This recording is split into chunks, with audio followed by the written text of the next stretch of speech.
Hi friends, welcome back to our channel. ముందుగా అయితే అందరికి నమస్కారం అండి. మీరు చూస్తున్నారు AP schemes info YouTube channel.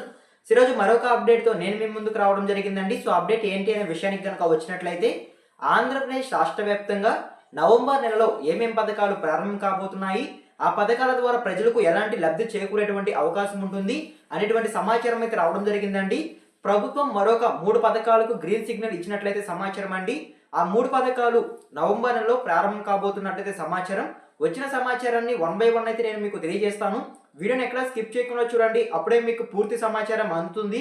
మన ఛానల్ ఎవరైనా ఫస్ట్ టైం చూస్తుంటే ఛానల్ చూసి కంటెంట్ నచ్చినట్లయితే సబ్స్క్రైబ్ చేసుకొని పక్కనే ఉన్న బెల్ ఐకాన్ అయితే ఆన్లో పెట్టుకోండి. అప్పుడే నేను పెట్టే లేటెస్ట్ ఇన్ఫర్మేషన్ అప్డేట్స్ అన్ని మీకు నోటిఫికేషన్ ద్వారా రావడం జరుగుతుంది. అందరికంటే మీరు ముందుగానే యూస్ఫుల్ ఇన్ఫర్మేషన్ తెలుసుకోవడానికి అవకాశం ఉంటుంది. సో ఓకేనా. సో ఇక లేట్ చేయకుండా డైరెక్ట్గా టాపిక్లోకి అయితే వెళ్ళిపోదామండి. టాపిక్లో భాగంగా ముందుగా చూసుకున్నట్లయితే ఫస్ట్ అప్డేట్ అండి. నవంబర్ నెలకు సంబంధించి పింఛన్ పంపిణీలో కొన్ని మార్పులు అనేవి జరిగాయండి. సో ఆ మార్పులు ఏంటి అనే విషయానికి కనుక వచ్చినట్లయితే, ప్రతి నెలలో ఆంధ్రప్రదేశ్ రాష్ట్ర వ్యాప్తంగా 1వ తేదీ మరియు 2వ తేదీ పింఛన్లు అనేవి పంపిణీ చేయడం జరుగుతుందండి. కాకపోతే నవంబర్ నెలలో 1వ తేదీ 3వ తేదీ పింఛన్ అనేవి పంపిణీ చేయడం జరుగుతుంది. ఎందుకు ఇలా చేస్తున్నారు అనేటువంటి సమాచారం కూడా నేను మీకు తెలియజేస్తాను. సో ముందుగా చూసుకున్నట్లయితే నవంబర్ 1వ తేదీ శనివారం రావడం జరుగుతుందండి. ఆ రోజు యథావిధిగా గ్రామ వార్డ్ సచివాలయం సిబ్బంది ఉదయం 7 గంటల నుంచి సాయంత్రం 5 గంటల వరకు ఆంధ్రప్రదేశ్ రాష్ట్ర వ్యాప్తంగా పింఛన్ల పంపిణీ అనేది స్టార్ట్ చేయడం జరుగుతుంది. ఎవరైనా సరే ఇన్ కేస్ 1వ తేదీ కనుక పింఛన్లు పంపిణీ చేసినప్పుడు తీసుకోలేదు అంటే, సో వారికి మరలా 2వ తేదీ పింఛన్ అనేవి పంపిణీ చేయడం జరుగుతుంది. నవంబర్ 2వ తేదీ ఆదివారం రావడం జరుగుతుందండి.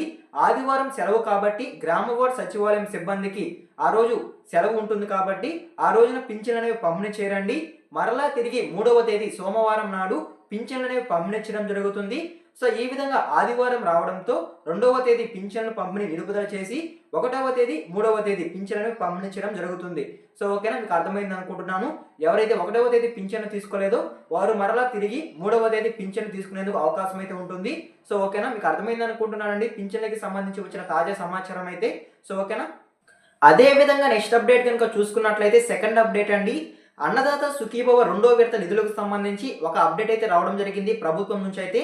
ఆ అప్డేట్ ఏంటి అనే విషయానికి కనుక వచ్చినట్లయితే, 2వ విడత నిధులు ఎప్పుడు విడుదల చేస్తారు అనే దానిపై అయితే ఒక క్లారిటీ అయితే ఇవ్వడం జరిగింది. రీసెంట్గా చూసుకున్నట్లయితే ఆగస్టు 2వ తేదీన అన్నదాత సుఖీభవ పథకాన్ని ప్రారంభించడం జరిగిందండి ప్రభుత్వం అయితే. ఆ రోజున అర్హత కలిగి ఉండే ప్రతి ఒక్క రైతుకు వారి యొక్క బ్యాంక్ ఖాతాలకు 5,000 రూపాయలు జమ కావడం జరిగింది. ఇలా జమ అయిన తర్వాత అన్నదాత సుఖీభవ 2వ విడత నిధులు దీపావళి కానుకగా దీపావళి ముందే అక్టోబర్ 18వ తేదీ విడుదల చేస్తున్నట్లు ఒక సమాచారం అయితే రావడం జరిగింది. ఆ సమాచారం రావడంతో ఆంధ్రప్రదేశ్ రాష్ట్ర వ్యాప్తంగా ఉన్నటువంటి రైతులందరూ చాలా ఆసక్తిగా ఎదురు చూడడం జరిగిందండి ఆ నిధుల కోసం అయితే. కాకపోతే ప్రభుత్వం నుంచి ఎలాంటి సమాచారం అయితే లేదు దీపావళి కానుకగా ఈ నిధులు విడుదల చేస్తున్నట్లయితే. ఆ న్యూస్ రావడంతో రైతులందరూ చాలా నిరాశకు గురి కావడం జరిగింది. ఇప్పుడు రైతులందరికీ ఒక అదిరిపోయే శుభవార్త అండి. అన్నదాత సుఖీభవ 2వ విడత నిధులనేవి నవంబర్ 6వ తేదీ లేదా నవంబర్ 7వ తేదీ విడుదల చేస్తున్నట్లయితే సమాచారం అండి. ఈ 2 తేదీల్లో ఒక రోజున అన్నదాత సుఖీభవ 2వ విడత నిధులనేవి విడుదల కావడం జరుగుతుందనైతే సమాచారం. ఆ రోజు ఎవరైతే అర్హత కలిగి ఉంటారో వారి యొక్క బ్యాంక్ ఖాతాలకు డైరెక్ట్గా 5,000 రూపాయలు జమ కావడం జరుగుతుంది. ఎవరైతే ఆంధ్రప్రదేశ్ రాష్ట్ర వ్యాప్తంగా కౌలు రైతులు ఉంటారో వారికి మాత్రం 10,000 రూపాయలు జమ అవ్వడం జరుగుతుందండి. అన్నదాత సుఖీభవ మొదటి విడత నిధులు 5,000 రూపాయలు, అదేవిధంగా అన్నదాత సుఖీభవ 2వ విడత నిధులు 5,000 రూపాయలు, రెండు కలిపి 10,000 రూపాయలు కౌలు రైతులకు మాత్రమే జమ అవ్వడం జరుగుతుంది. కౌలు రైతులు ఈ పథకం ద్వారా లబ్ధి పొందాలంటే ఖచ్చితంగా గుర్తింపు కార్డు అనేది కలిగి ఉండాలండి. ఆ గుర్తింపు కార్డు కలిగి ఉంటేనే రైతులకు ఈ నిధులు అనేవి రావడం జరుగుతుంది. సో ఓకేనా, మీకు అర్థమైంది అనుకుంటున్నాను.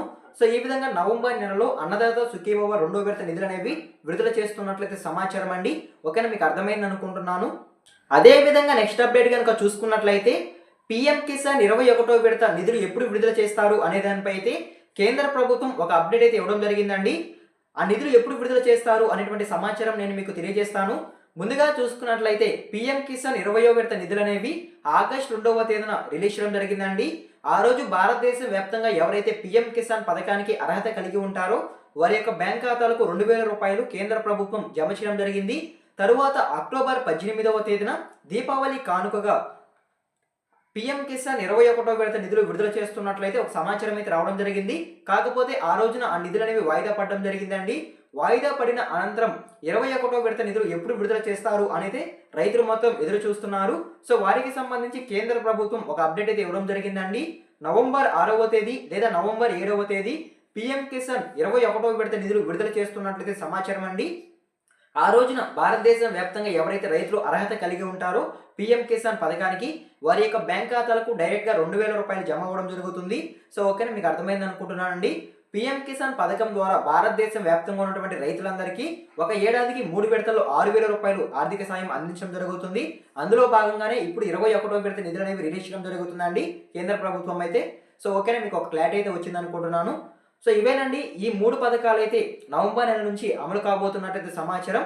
సో యథావిధిగా ప్రతి నెల ఎలా పంపిణీ చేస్తారో అదే విధంగా పింఛన్లు పంపిణీంచడం జరుగుతుంది. కొత్తగా 2 పథకాలకు గ్రీన్ సిగ్నల్ ఇచ్చినట్లయితే సమాచారం. సో ఓకేనా, మీకు అర్థమైంది అనుకుంటున్నాను. సో ఈ వీడియో మీకు నచ్చినట్లయితే లైక్ చేయండి. ఇలాంటి లేటెస్ట్ ఇన్ఫర్మేషన్ అప్డేట్స్ కొరకు మన ఛానల్ని సబ్స్క్రైబ్ చేసుకొని పక్కనే ఉన్న బెల్ ఐకాన్ అయితే ఆన్లో పెట్టుకోండి. ఎన్వక్ చూసిన థ్యాంక్ యూ ఫర్ వాచింగ్ అండి. మరొక ఇంట్రెస్టింగ్ వీడియోతో మీ ముందుకు వస్తాను. అంతవరకు జై హింద్.